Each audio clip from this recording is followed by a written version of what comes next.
At the heart of this story lies a confrontation between perception and truth, identity and assumption, and the systemic injustice that echoes across authority figures who act on prejudice rather than principle. The core idea is a powerful reversal. A man wrongfully profiled and arrested turns out to be someone who actually belongs on the other side of the badge. The same men who handcuffed him will have to answer to him. This is a story of misjudgment, identity, and justice. The narrative revolves around racial profiling, where officers arrest a black man based solely on assumptions without gathering facts. The dramatic turn reveals that the man they humiliated is actually a high-ranking federal agent, one with the power to unravel their careers and force accountability. At its emotional core, this is a tale of redemption, regret, and authority reversed. It's about the struggle to be seen for who you truly are in a world that rushes to define you based on the color of your skin. The story falls into the drama/thriller genre. It's a grounded social thriller filled with emotional tension, character depth, and an escalating series of events that lead to a powerful reckoning. Realistic yet intense, it has a sharp narrative edge that shines a spotlight on systemic racism and abuse of power, with a thrilling twist at its center. The story is driven by a deep sense of injustice and rising tension, followed by a mix of vindication, shame, and poetic justice. Suspense is a constant companion as the audience watches events unfold and waits for the moment of truth to be revealed. The tone is serious, emotional, and taut with underlying anger and anticipation. We feel the protagonist's humiliation, the smug confidence of the cops, and then the shift in power dynamics when the truth emerges. The atmosphere evolves from oppression and frustration to a jaw-dropping reveal and tense accountability. The title immediately builds curiosity and moral tension. It sparks questions. Why did they arrest him without questions? What's his badge about? Who is he really? It implies a reversal of power that makes the audience want to stay for the twist. The setup promises shame for the guilty, pride for the wronged, and a truth that can't be denied. Put your hands where I can see them. The command sliced through the thick morning air like a blade. Malik barely had time to blink. He stood frozen, coffee in one hand, car keys in the other. Two officers had their guns drawn. People on the street stopped. Some pulled out phones. Others turned their heads and walked faster. Down on the ground. Now, confused, Malik's brow furrowed. What's going on? Wrong move. One of the officers lunged forward, knocking the coffee from his hand. The cup hit the pavement, splashing hot liquid across his trousers. Before he could react, he was face down on the concrete. A knee pressed into his back. Hands yanked his arms behind him. Metal bit into his wrists. What the hell did I do? Malik gasped, struggling to breathe. The older officer leaned closer. You matched the description. Tall. Black. Wearing a suit. That sound like you. Malik's voice was tight with anger and disbelief. A description? That's it. The other cop chuckled. You look nervous. Guilty conscience. The bystanders whispered, some recorded. A little boy tugged his mother's hand. Why are they hurting that man, Mommy? The mother quickly shielded his eyes. They didn't read him his rights. They didn't ask for ID. They didn't explain a thing.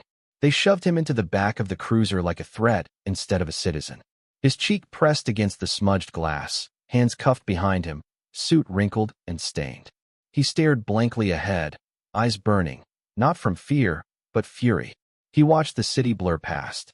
These were the same streets he worked to protect, the same neighborhoods he'd walked through in the dead of night, helping gather evidence, supporting families, mentoring kids, cleaning up crimes these officers ignored. The younger cop up front smirked. Bet he's got priors. The older one snorted. They always do. They?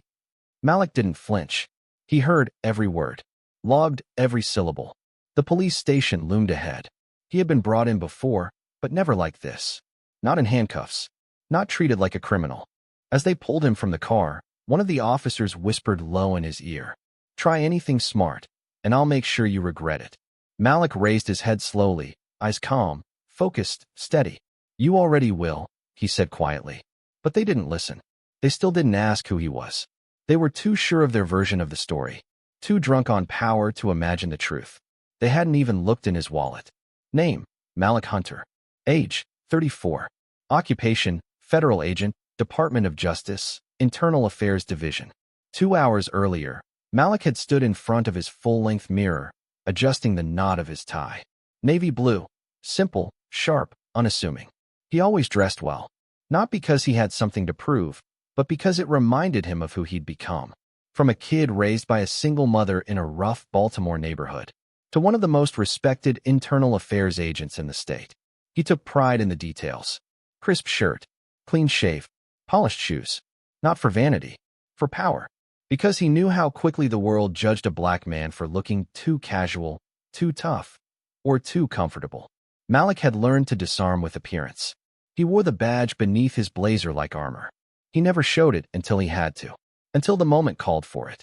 That morning, he hadn't expected trouble. He was on his way to a meeting, an undercover operation, an internal corruption case involving officers under investigation for racial profiling, excessive force, and suppression of evidence. He had spent months compiling information, wiretaps, anonymous testimonies, photographic evidence of stop and frisks gone wrong. The files were encrypted on the USB in his inside pocket. Ironically, the officers who arrested him were on that list. He had memorized their faces. Officer Brad Connors, trigger happy, 5 excessive force complaints in 2 years. Officer Lucas Trent, reprimanded twice for failure to de-escalate. Malik's hands curled into fists at the memory. They didn't even recognize him. He had sat in a room with internal affairs superiors reviewing bodycam footage from these exact men. He remembered the rage on one woman's face. Her son had been slammed into a squad car for walking home from practice. The officers claimed he fit the description. Just like him. He knew what this arrest would look like on paper. Compliant suspect. Acted suspicious. Was detained for questioning. No one would mention that he had a badge tucked in his inside coat pocket. No one would say he'd passed 3 background checks, 2 lie detector tests, and carried federal clearance. He was used to walking in 2 worlds. To one side of society, he was a polished federal agent with a master's degree in criminal justice. To the other, he was just a tall black man on the street who must be dangerous by default. His mother had warned him, "Don't ever think you're safe because you wear a suit. That badge don't shield your skin." He used to think she was being dramatic. Now he knew she was prophetic. Malik had joined internal affairs to change the system from the inside. He knew the risks. He knew what it cost to turn in dirty cops. He'd received threats, woken up to flat tires and anonymous voicemails. But this was personal. His biggest struggle wasn't the danger, it was the doubt. Every time he sat across from a police officer he was investigating, they looked at him like he was the traitor. Every time he pushed back against racism in the ranks, someone whispered that he was playing the race card. Every time he spoke up, someone higher up told him to watch himself. He wrestled with it often. Was he really making a difference? Or was he just a symbol the department used to show diversity, while the rot festered underneath? But something wouldn't let him quit. Maybe it was the boy he used to be, wide-eyed, full of hope, watching reruns of courtroom dramas with his mother, dreaming of cleaning up the streets. Or maybe it was the people who still believed, families, victims, even a few honest officers who came to him in secret. He couldn't let them down. That morning, when he left his apartment, he was walking into a crucial operation. The meeting was supposed to be with the Deputy Attorney General. He had the final set of evidence to present. It was enough to bring down an entire precinct. But now he was in handcuffs, arrested by the same officers under federal investigation. And they still didn't know who he was. The irony tasted bitter in his mouth. The squad car's engine rumbled beneath Malik as they drove. Handcuffs dug into his wrists, the metal biting into skin like a reminder, "You're not safe here." The city blurred past, neon signs flickering in windows, people crossing streets without knowing that in the back seat of the cruiser, a federal agent was being treated like a criminal. Officer Connors adjusted the rearview mirror, smirking as he caught Malik's eyes. "You know," he said, "you fit the profile. Tall, hoodie, that look in your eye like you're hiding something." He laughed. Should have run faster, though. Malik didn't speak. He could have pulled the badge out. Could have said, "I'm a federal agent." But he knew better. He'd seen too many cases go sideways when black men talked back. He wasn't about to add to a statistic. So he waited. Lucas Trent, the driver, glanced back once. "You said something about a meeting? Where was that? With who?" His voice wasn't curious. It was probing. Suspicious. Malik stayed quiet. "Fine," Connors said. "We'll figure it out down at the station." And then Malik noticed something. The turn. This wasn't the route to the central precinct. They were headed south, toward the industrial district, toward the abandoned train depot. His heart rate kicked up. This wasn't protocol. "You're not taking me to the station," Malik said, voice low and calm. "Where are you going?" Connors smirked again. "New holding facility. Less paperwork. You'll love it." Malik shifted forward, his voice tightening. "This is illegal. I want to speak to a superior officer." Connors turned in his seat just enough to leer. "Funny. You people are always demanding something. Calm down, or I'll charge you with resisting." Malik's blood boiled, but he forced himself to remain composed. He pressed his back into the seat, counting the seconds. Something was off. This wasn't just a bad arrest. This was a setup. They pulled into the crumbling remains of what once was a train yard. Rusted tracks, graffitied walls, weeds curling through cracks in the pavement. No cameras. No witnesses. Malik's mouth went dry. Connors yanked open the door and pulled him out. "Let's have a little chat," he said, shoving him toward a wall. Malik's instincts screamed, "Survive first, then expose them." Trent leaned against the car, arms crossed. "Empty your pockets." Malik stayed still. "I'm a federal agent. Badge is inside coat pocket. You need to contact your supervisor right now." Connors didn't even blink. He stepped forward and slammed Malik against the wall. "You lying piece of SH." As he reached into Malik's coat, his hand froze. There it was. The black leather badge case. He pulled it out and opened it. Federal DOJ Internal Affairs. Silence fell. Connors stared, the blood draining from his face. Trent moved fast, snatching the badge from his partner and flipping through the credentials. "Oh my God," he muttered. Malik turned slowly, face hard. "Now you see it," he said quietly. "Now you understand who you put your hands on." For a second, no one moved. And then Malik stepped forward, gaze drilling into Connors. "I know who you are. I've read every complaint filed against you. Every bodycam glitch. Every missing report. And guess what? That USB drive you took from my pocket? It has everything. Your names, your faces, your crimes." Trent's voice cracked. This is a misunderstanding." Malik laughed coldly. "Is that what you call it when you abduct a federal agent? When you reroute an arrest to a warehouse off the grid?" Connors looked like he wanted to speak, then didn't. Because the truth hit him. They were done. Malik could see it. The panic, the scrambling inside their minds. They knew the weight of what they'd just done. Detaining a federal officer, ignoring protocol, trying to intimidate him in an off-the-books location. Malik took a deep breath. "You just handed me the final piece. On record." Then he tilted his chin slightly. "You're under federal investigation. Both of you." Connors took a step back. "We didn't know." "Exactly," Malik snapped. "You didn't ask. You just saw a black man in a nice coat and assumed criminal. That's your pattern. That's your sickness." His words rang through the empty depot like gunshots.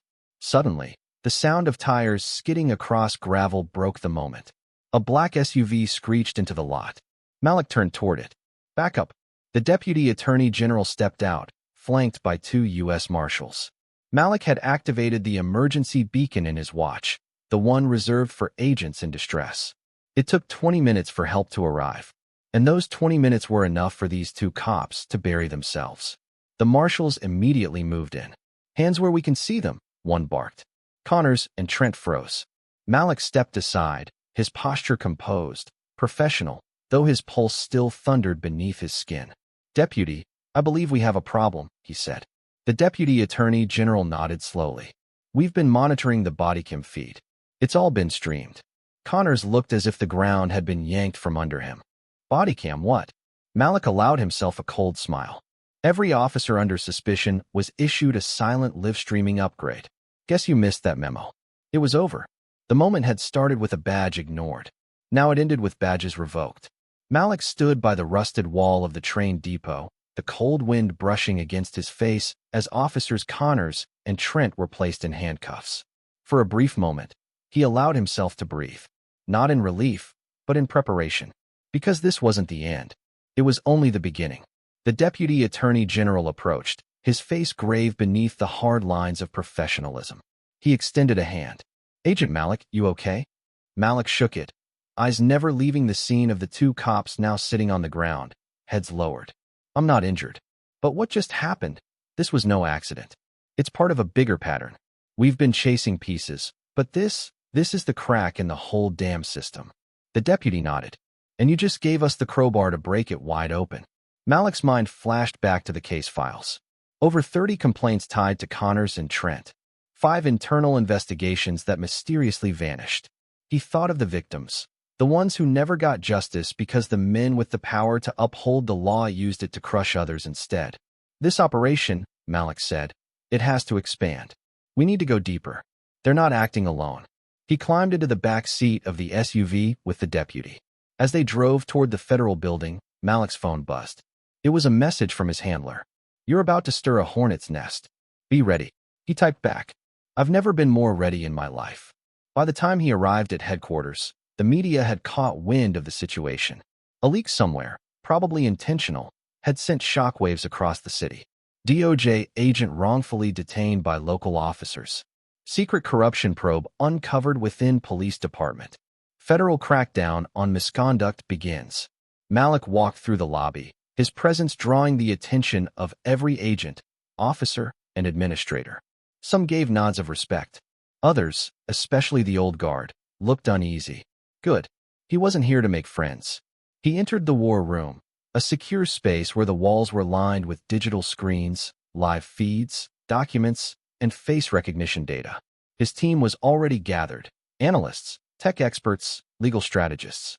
At the head of the table was Marcia Liu, the lead prosecutor assigned to the Internal Affairs Task Force. You really stirred the pot, Malik, she said, tapping a tablet with news clips.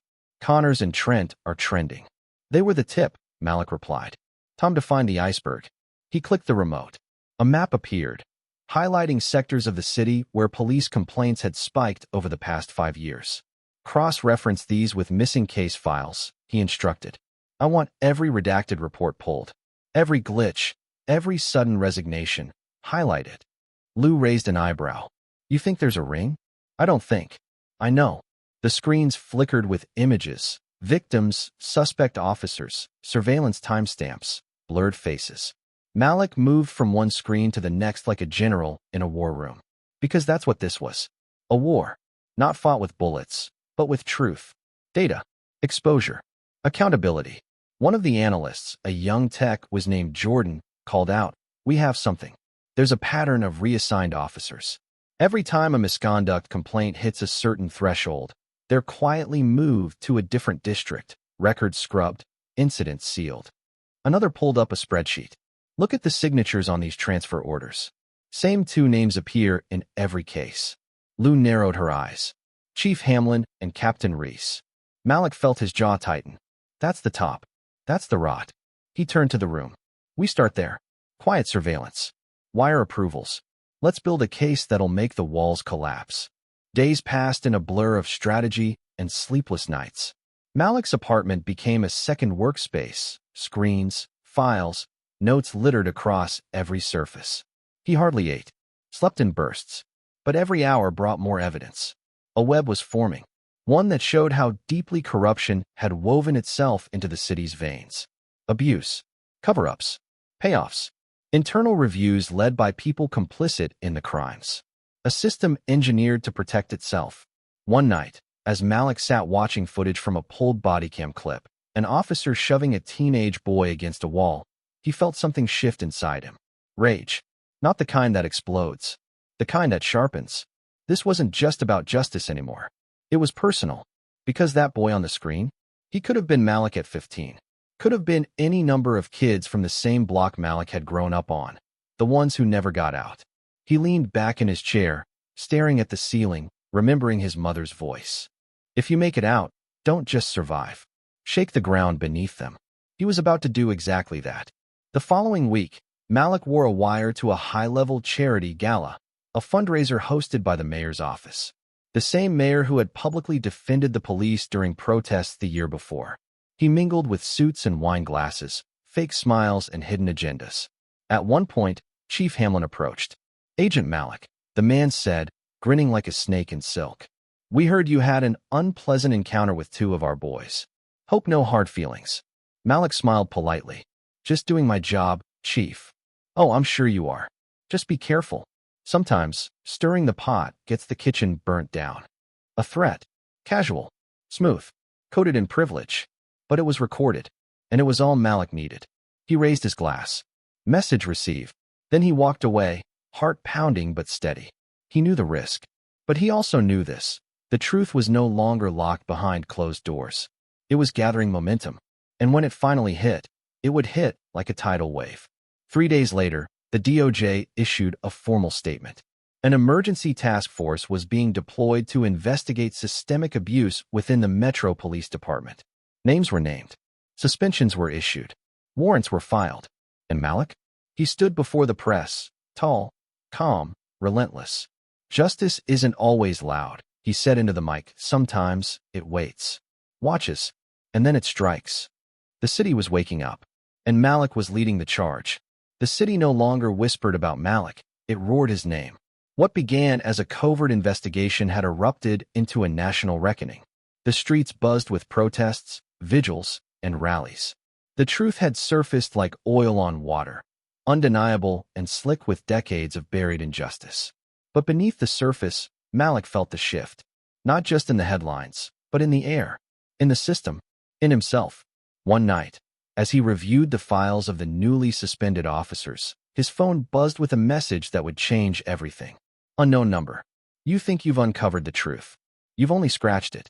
Check the warehouse off 89th and Fremont. Tonight. Come alone. At first, Malik was cautious. He ran a trace, no results. The encryption was tight, professional, but something about it called to him. He geared up, strapped a discreet camera under his jacket, and slipped into the night. The warehouse was old, forgotten. Rusted gates squealed open as he stepped inside. Dust floated in the moonlight like ghosts watching him move. And then he saw her, an older black woman, probably in her 60s, standing by a table stacked with boxes.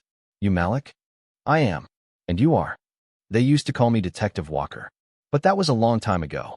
She opened one of the boxes, revealing files marked confidential, sealed with the MPD crest. These, she said, are the files they thought they burned. The ones they buried when I got too close. I saved what I could. Figured someone would come along who could finish what I couldn't. Malik stared at the boxes, pulse racing. Case after case. Dates. Victims. Reports with erased names, but not forgotten pain. Why now, he asked. Because you're the first in 30 years who didn't flinch. The first who didn't trade integrity for comfort. Malik nodded, overcome. This was the turning point. Proof. Real, historical, damning. Handed to him by a warrior who once fought and lost. Now it was his war. He took the files back to HQ, his hands shaking with reverence. The task force pored over them for days, and the deeper they went, the more sinister the picture became. Malik stood before the room, pointing to one file. This, he said, is the missing link. Officer Trent wasn't just dirty. He was part of a cover operation tracing back to a private contractor. Surveillance for hire. Blackmail. False arrests. And the money trail? It leads straight to city council. Eyes widened. Whispers erupted. Marcia Liu slammed her hand on the desk. We're not just exposing cops. We're about to bring down a criminal syndicate posing as a government. Exactly. It had never been about a few bad apples. It was a poisoned orchard. The press conference was scheduled within 48 hours. But that night, Malik's world shifted again. As he walked to his car, someone stepped out from the shadows. A man in a tailored suit, eyes cold, voice colder. You're making enemies you don't understand, Agent. Malik didn't flinch. Then maybe it's time they learned who I am. The man stepped closer. You think this is justice? It's war. And in war, not everyone survives. Without waiting for a response, he vanished into the dark. Malik stared after him, jaw set. Let them come. He wasn't backing down. When the conference began, every network was tuned in. People watched from phones, barbershops, schools, courtrooms. Malik stepped up to the podium. He didn't flinch, didn't blink. He told the story, not just of Connors and Trent, not just of falsified reports and silenced voices, but of the rot that reached deep into the heart of the city. And then he did what no one expected. He named names. City council members, contractors, police chiefs, even a judge. Gasps echoed through the room. Justice isn't comfortable, Malik said. It's not polite. It's relentless. And it starts now. The crowd erupted. Some with cheers, others with shock. A few walked out. But Malik stood firm.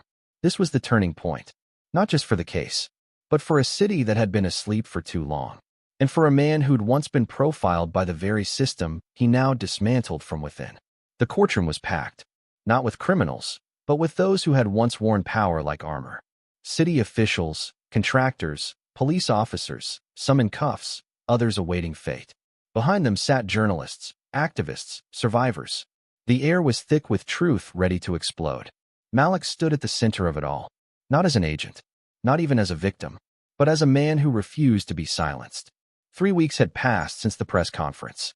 In that time, 4 officials had resigned. 2 more were indicted. Internal affairs had been gutted and restructured. The Department of Justice had stepped in. And most notably, Chief Randall Connors was arrested for obstruction, evidence tampering, and perjury. But victory, Malik had learned, doesn't always feel like joy. Sometimes, it feels like breath returning to lungs that had been strangled for generations. The judge, this time a woman who didn't smirk at the color of his skin, read the charges out loud. Every word fell like a stone dropped into a lake of silence. When it was over, the courtroom remained still. Then the verdict came. Guilty on all counts. Gasps, tears, the tight gasp of someone finally released from years of quiet rage. Connors didn't look at Malik. He stared straight ahead, deflated, defeated, a relic of a system crumbling in real time. Afterward, outside the courthouse, Malik found himself surrounded by reporters. Agent Hill, what does this mean for you? It means the fight's just begun. Do you think real change is possible? I don't just think it. I'm building it. A hand shot up from a young journalist. Was it worth it? Malik paused, thinking of the night he was shoved to the ground without a question, of the men who once laughed, of the badge in his coat pocket and the soul behind it. He nodded. It was never about worth. It was about duty. Later, he returned to the station. Empty now? Quiet. He walked through the halls that once echoed with judgment, now lined with new faces, young, diverse, aware. A fresh start. Captain Marcia Liu approached him with a box in hand. Transfer papers came in, she said. You're going to D.C.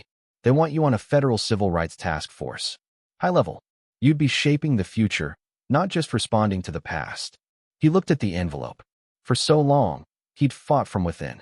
But maybe now he could help build something from the ground up. He took the box, but left the envelope unopened. He wasn't done here. Not yet. That evening, Malik returned to the neighborhood where he grew up. The same stoop. The same cracked sidewalk. Kids playing ball, women talking on porches, uncles arguing over dominoes. But now, people looked at him differently. Not with fear. Not with pity. With respect. Yo, Agent Hill, a boy shouted, running up to him. Is it true you made the cops arrest other cops? Malik knelt down, smiled. It's true. But more importantly, I made the truth louder than the lies. The boy nodded like he understood something far beyond his years.